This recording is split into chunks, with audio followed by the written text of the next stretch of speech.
Greg, there is a lot of excitement over AI. There's a lot of security concerns over AI. And now we have an opportunity to have a plan. What are the good plans? Because it doesn't seem a lot of people have them. Great AI requires great data. And I always say in parentheses, and a great plan to go along with it. The biggest security challenge that customers are having is, how do you protect the information that goes in there? This actually may not be that difficult a task, which for most people seems like a difficult task. Yes? You need to be able to protect the data, document your sample data, your sources, how you've protected it before it goes into these AI models. You need to monitor those decisions that AI is making, have human intervention around those decisions so that you can really have better checks and balances versus, the machines making the decisions, right? And I talk about these unintended consequences before. The same is true for AI. If you don't understand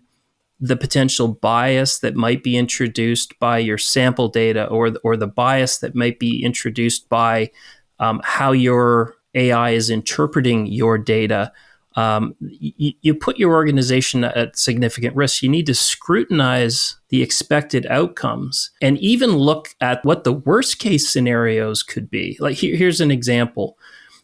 Google used their AI to improve their hiring practices. In Silicon Valley, they were looking to aggressively compete against Apple and others for top talent. But what happened in terms of that program was women and people of color were eliminated from the process because most people they hired were 40-year-old males, right? So yes. There was this bias. It wasn't intended. They didn't sit around Google saying, how are we going to continue to hire more 40-year-old white males? Yeah. The unintended consequences of that there was this natural bias built into it. If you want something different, but you're feeding it what you currently have, you're not going to get something different, are you?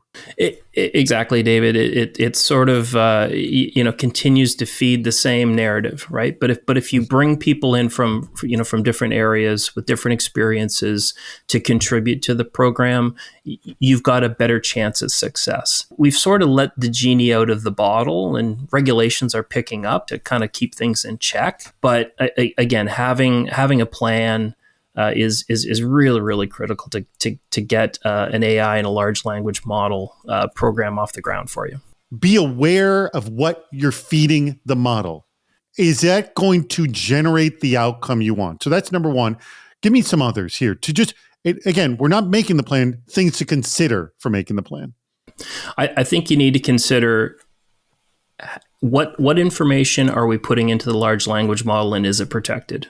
Or how do we protect it? How do we preserve the privacy of that data or that sensitive information to protect us as an organization, to protect the our customers or employees, data that is going into the large language models. Another consideration is, what are we trying to accomplish? What are the business outcomes we're trying to accomplish? And I always take this back to more of a business plan. There's when you're presenting a business plan, you've got 17, 20 slides on what you're going to do next year, and there's one slide on risk mitigation. What happens if? You need to have a little bit more view on, like we were saying about the unintended consequences. Where is there potential bias, right? What are we not considering here, right? What are the perspectives that we need to, bring to the table where this might have a negative impact on the business? That requires alternative voices in the room.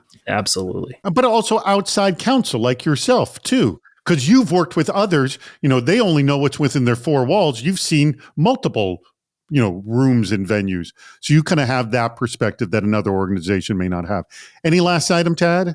No, I think, David, this has been my pleasure. I'm a longtime listener, watcher, but thanks for having me on. I really appreciate it, and look forward to seeing people at RSA.